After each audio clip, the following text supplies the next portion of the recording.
सुप्रभात बच्चों।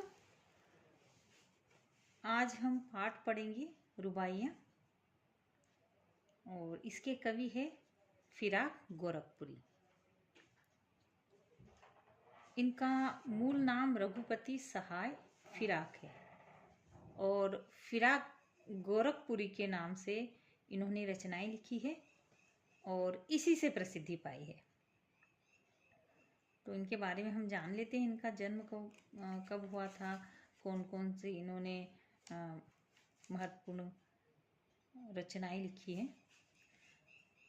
तो इनका जन्म 28 अगस्त सन 1896 में हुआ था गोरखपुर में, जो कि उत्तर प्रदेश में है। इसी कारण इन्होंने गोरखपुरी अपने नाम के साथ लगाया होगा और इनको जो सम्मान मिला है, तो सम्मान में इनको साहित्यिक अकादमी पुरस्कार गुले नगमे के लिए मिला था। और इनकी प्रसिद्ध और महत्वपूर्ण रचनाएं हैं गुले नगमा, बज़्म जिंदगी, रंगे शायरी, उर्दू गजल गोई। इस पाठ में हम जो रुबाइयाँ पढ़ेंगे, तो रुबाइयाँ पढ़ेंगे जिसमें कि क्या क्या बता देती हूँ। तो जब हम ये पाठ पढ़ेंगे रुबाइयाँ, तो इसमें जो एक तो रुबाई है रक्षाबंधन पर्व के बारे में, ठीक है, और एक दिवाली के बारे में, और बाकी रुबाइयाँ जो है वो माँ और बच्चे के बीच में स्नेह को दर्शाने वाली है। और ये जो हमारा पाठ है, ये रुबाइयाँ, ये हमारा काव्य खंड का अंतिम पाठ है। तो काव्य खंड के सारे चैप्टर हमारे हो गए हैं, आखिरी चैप्टर बचा हुआ है। तो आइए अब हम शुरू करते हैं रुबाइयाँ। कविता की लाइन देखिए। आंगन में लिए चांद के टुकड़े को, खड़ी हाथों पे झुलाती उसे गोद भरी, रह रह के हवा में जो लोका देती, लोका देना उछाल उछाल कर प्यार प्रकट करना, गूंज उठती है खिलखिलाते बच्चे की हंसी। तो चांद का टुकड़ा बहुत प्यारा, और यहाँ पर अपने बच्चे के लिए कहा गया है चांद का टुकड़ा, अपना प्यारा बेटा। गोद भरी यानी गोद में भरकर, और रह रह का शब्द का अर्थ है रह रह के, यानी कि फिर उत्साह में मचल मचल कर।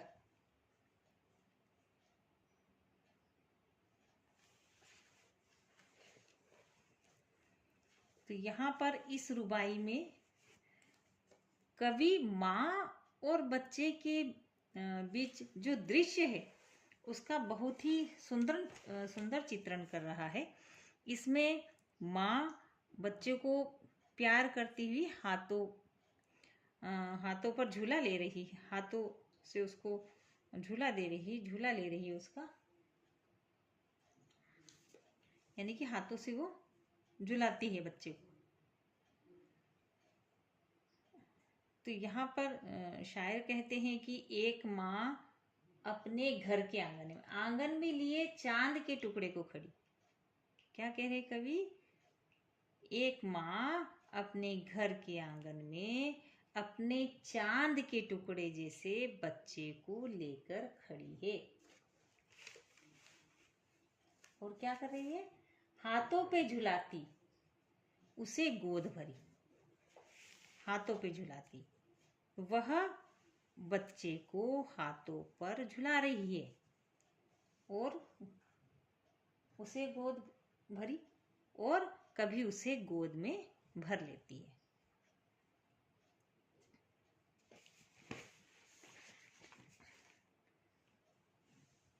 रह रह के हवा में जो लोका देती, गूंज उठती खिलखिलाते बच्चे की हंसी। ये लोका देना, देखिए जो लोका देना शब्द आया यहाँ पर, लोका देना तो उछाल उछाल कर प्यार प्रकट करना होता है। इसका अर्थ। तो ये जो शब्द है ये लोक भाषा का घरेलू शब्द है, जो हमारी हिंदी भाषा होती है उसमें घरेलू शब्द भी प्रयोग में आते हैं लोक भाषा के। तो वहां से शब्द लिया है। तो ये लोक भाषा का घरेलू शब्द है, लोका देना। तो यहाँ आप क्या कह रहे हैं, रह रह के हवा में लोका देती।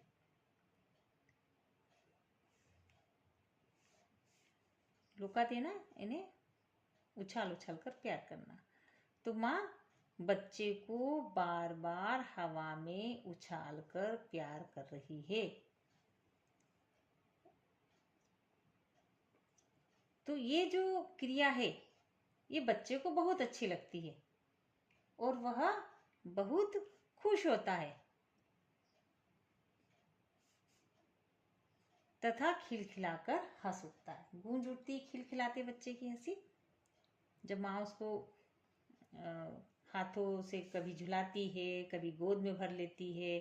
तो और कभी माँ बच्चे को बार बार हवा में उछाल उछाल कर प्यार कर रही है।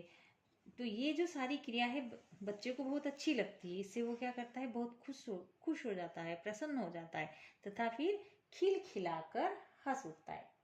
खिलखिलाते बच्चे की हंसी यानी कि वो खिलखिलाकर हंस उठता है और घर का आंगन उस बच्चे की हंसी के किलकारी से गूंज उठता है ना। गूंज उठती खिलखिलाते बच्चे की हंसी, समझ में ये लाइन कि ये जो सारी क्रियाएं होती है बच्चे के साथ, तो बच्चे को बहुत अच्छी लगती है, वो बहुत प्रसन्न हो जाता है, बहुत खुश हो जाता है तथा खिलखिलाकर हंस उठता है और घर का आंगन उस बच्चे की हंसी की किलकारी से गूंज उठता है। अब हम इसका काव्य सौंदर्य और भाव सौंदर्य भी देखेंगे। काव्य सौंदर्य में भाषा आएगी, अलंकार आएंगे, यदि बिंब होगा तो बिंब भी आएगा, रस, ये सारी चीजें काव्य सौंदर्य में आती है। भाव सौंदर्य कविता का मुख्य भाव क्या है ये आएगा। तो सबसे पहले हम देखते भाव सौंदर्य।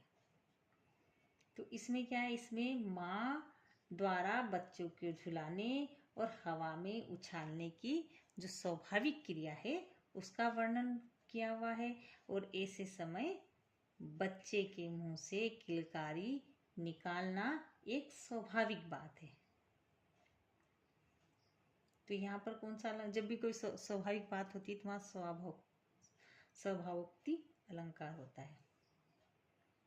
और वात्सल्य रस है, ये तो आ जाएगा आपका भाव सुंदरी में।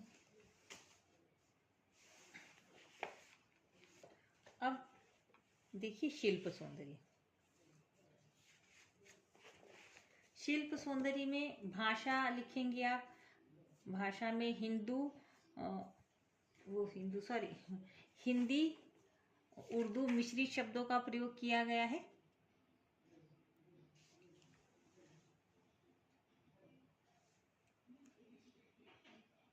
और इस काव्यांश की जो भाषा है गतिशील एवं चित्रात्मक है। फिर आगे आएगा इसमें वात्सल्य रस का प्रयोग किया गया, रस वात्सल्य रस आएगा। और बिंब है, इसमें दो बिंब, एक श्रव्य बिंब और दृश्य बिंब। तो देखिए पूरा की मतलब कविता ही बिंबात्मक कविता है, सारा वर्णन बिंबात्मक है इसमें।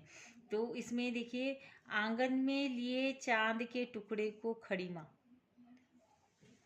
ठीक है, ये जो पहली लाइन है आप देख रहे हैं, आंगन में लिए चांद के टुकड़े को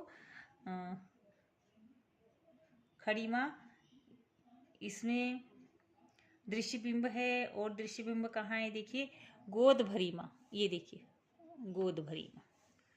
फिर देखिए हाथों में झुलाती माँ, हाथों में झुलाती, ये देखिए सेकंड लाइन हाथों पे झुलाती है, यहाँ भी दृश्य बिंब है। और हवा में बच्चे को उछालती माँ, ये रह रह के हवा में लोका देती है। तो ये यहाँ पर इन लाइनों में दृश्य बिंब का प्रयोग हुआ है, समझ में आया। और श्रव्य बिंब है, श्रव्य बिंब कहाँ है ये भी देख लीजिए। गूंज गूंज उठी, ये लास्ट लाइन, गूंज उठती है खिलखिलाते बच्चे की हंसी, यहाँ पर श्रव्य बिंब का प्रयोग किया गया है। और अलंकार देखिए, ये देखिए रहर, पुनरुक्ति प्रकाश अलंकार है रहर में। रहर में पुनरुक्ति प्रकाश अलंकार है। और देशज शब्दों का प्रयोग किया गया है। देशज शब्द जो अभी मैंने आपको बताया था कविता समझाते समय, तो लोका देना देशज शब्द है। तो ये तो हो गया आपका काव्य सौंदर्य भाव सौंदर्य। देखिए इसमें कुछ बातें बिल्कुल समान आएगी आगे, जो भी हम कविता पढ़ेंगे, जैसे कि भाषा, ठीक है, वात्सल्य रस, क्योंकि हम ये जो रुबाइयां पढ़ेंगे ये रुबाइयों में वात्सल्य रस है, ठीक है। तो भाषा रुबाइयां हैं, गजल है, तो उसमें उर्दू शब्दों का प्रयोग तो होगा ही होगा। तो इसलिए भाषा हिंदी उर्दू मिश्रित रूप है भाषा में, ये लाइन सब में आएगी।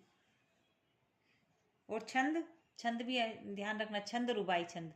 तो इसकी जितनी भी आपकी 5 रुबाइयों की कविता है तो 5 में आप लिखेंगे रुबाई छंद, तो रुबाई छंद का प्रयोग किया गया है।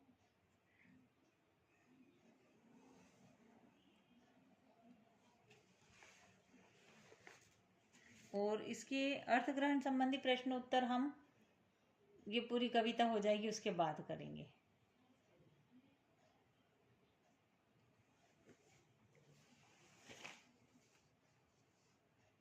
और अर्थ ग्रहण संबंधी प्रश्न उत्तर ज़्यादा समझना जरूरी है, तो उसमें कौन कौन से साल में कौन कौन से क्वेश्चन आए हैं तो वो हम डिटेल में करेंगे। आगे की कविता देखिए, सारी कविता समझाने के बाद शुरू करेंगे हम। आगे की कविता, नहलाके छलके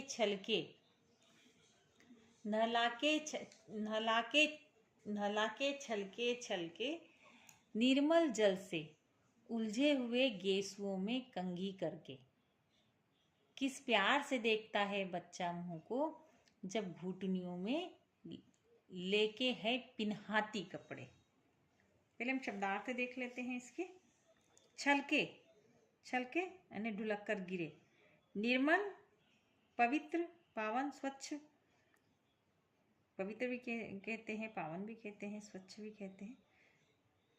जल मतलब पानी, गेसु यानी कि बाल, घुटनियां माँ के जो कोमल घुटने, और पिन्हाती मतलब पहनाती। तब हम ये सेकंड देख रहे हैं, सेकंड का हम अर्थ करेंगे, सेकंड रुबाई है ये। तो यहाँ पर देखिए पिन्हाती लिखा हुआ है, ये देखिए क्या लिखा है ना, पिन्हाती। तो यहाँ पर पहनाती नहीं लिखा है, पिन्हाती है। और फिर ये देखो घुटनियों, तो घुटनियां पिन्हाती ये शब्द लोक भाषा के रूप है, जिसको हम देशज शब्द भी कहते हैं। तो इस रुबाई में क्या है अब जान लेते हैं। इस रुबाई में शायर ने माँ के द्वारा बच्चे को नहलाकर कपड़े पहनाने और बाल बनाने की क्रिया का वर्णन करते हुए उनके बीच पारस्परिक स्नेह का भावपूर्ण चित्रण किया है। समझ में आया किसका वर्णन किया है?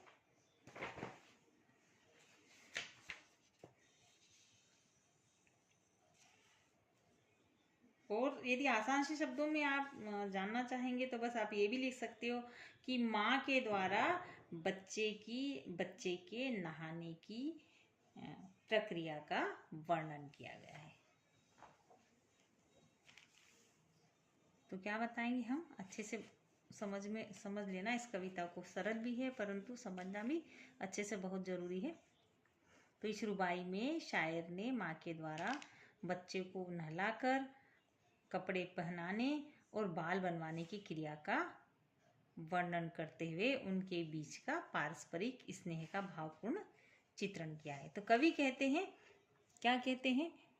नहला के छलके निर्मल जल से। कवि कहते हैं कि माँ बच्चे को साफ पानी, निर्मल निर्मल मतलब साफ, स्वच्छ,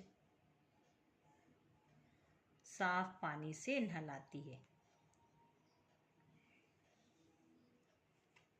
साफ स्वच्छ पानी से नहलाती है। कैसे नहलाती है? हाथों से जल छलका छलका कर नहलाती है। तो माँ बच्चे को साफ पानी से हाथों से जल छलका छलका कर नहलाती है और वह साफ पानी उसके उलझे हुए बालों में झलकता है ना, उलझे हुए गेसुओं में, गेसुए ने बाल,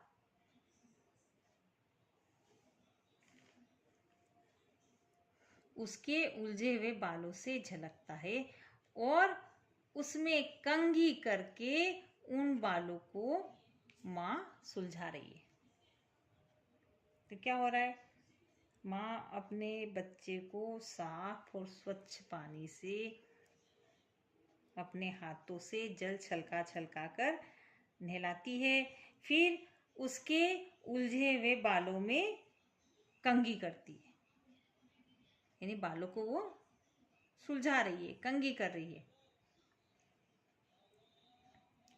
किस प्यार से देखता है बच्चा मुंह को जब घुटनियों में लेके पिन्हाती कपड़े।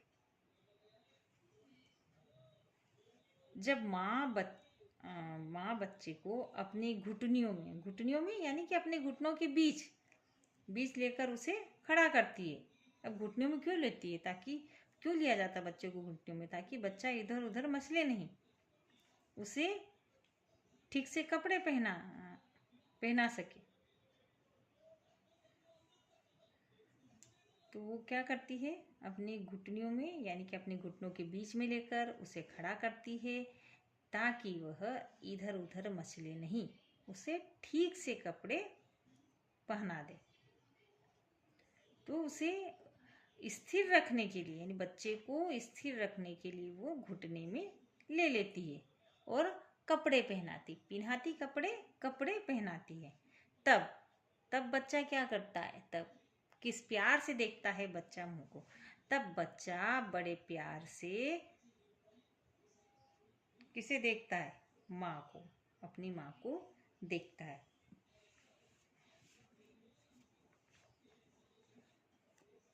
तो माँ के मुख को निहारता है वो।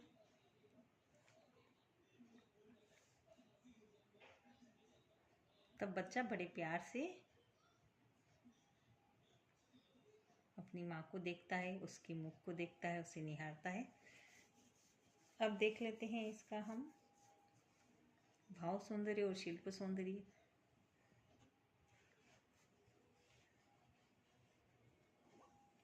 तो भाव सौंदर्य में आएगा, इस रुबाई में माँ और बच्चे का सहज प्रेम मनोरम रूप से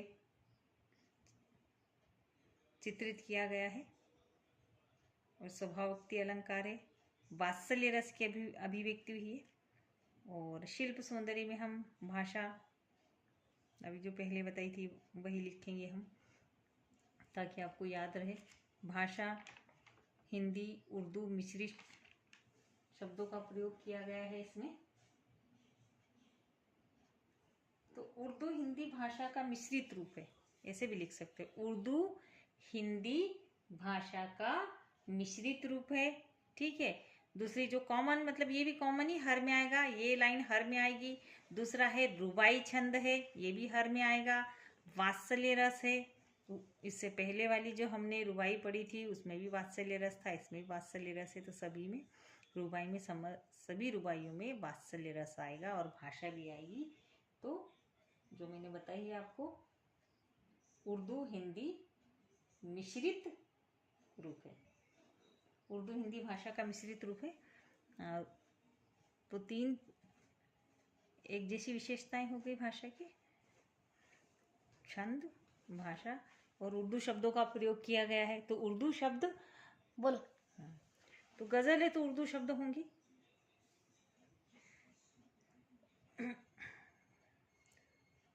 तो भाषा आपको समझ में आ गया, ठीक है। अब हम बिंब, ये भी, इसमें भी बिंब है, 4 बिंब है इसमें प्रस्तुत किए। तो देखो दृश्य बिंब, दृश्य बिंब है इसमें, कहाँ कहाँ है बिंब? छलकते हुए निर्मल जल से, ये छलके निर्मल जल से, यहाँ पर दृश्य बिंब है। और देखिए आगे ये गेसुओं में कंघी करके, उलझे हुए बालों में कंघी करना, यहाँ भी दृश्य बिंब है। माँ के घुटनों में संभल कर कपड़े पहनाने का बिंब, यहाँ पर घुटनियों में लेके पहनाती कपड़े, यहाँ भी दृश्य बिंब है। माँ के घुटनों में संभल कर कपड़े पहनने का बिंब।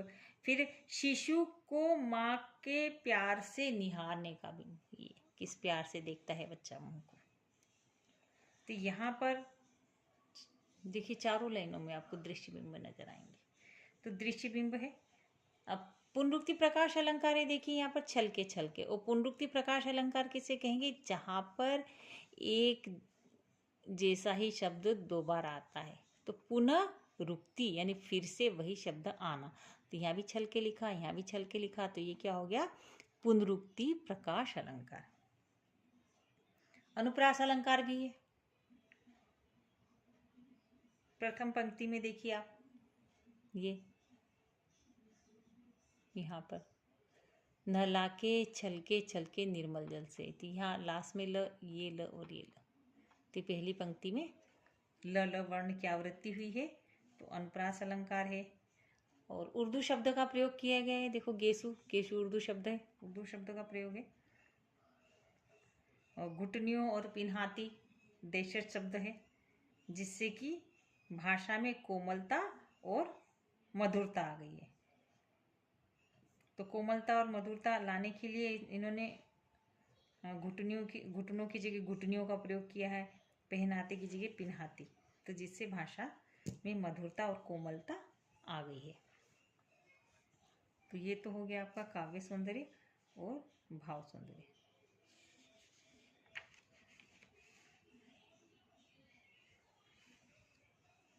तो आज हम इतना ही पढ़ेंगे। आशा है आपको समझ में आ गया होगा। बाकी का हम कल पढ़ेंगे। तो कल हम इसके पहले अर्थग्रहण संबंधी प्रश्नोत्तर देखेंगे, क्योंकि अभी हम करेंगे तो आपका सब मिक्स हो जाएगा, होच पूछ हो जाएगा। पहले काव्य सुंदरी, भाव सुंदरी आपको अच्छे से समझ में आना चाहिए, ठीक है। इसके बाद अर्थग्रहण संबंधी प्रश्न उत्तर। तो ये जो मैंने आपको कविता समझाई है, इन तीनों कविताओं के मैं आपको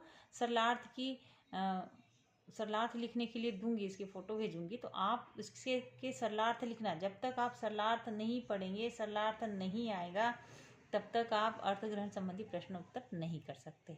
और दूसरी बात है कि मल्टीपल चॉइस में भी क्वेश्चन आएंगे, तो वहाँ भी आपको ये सरलार्थ बड़ी हेल्प करेंगे।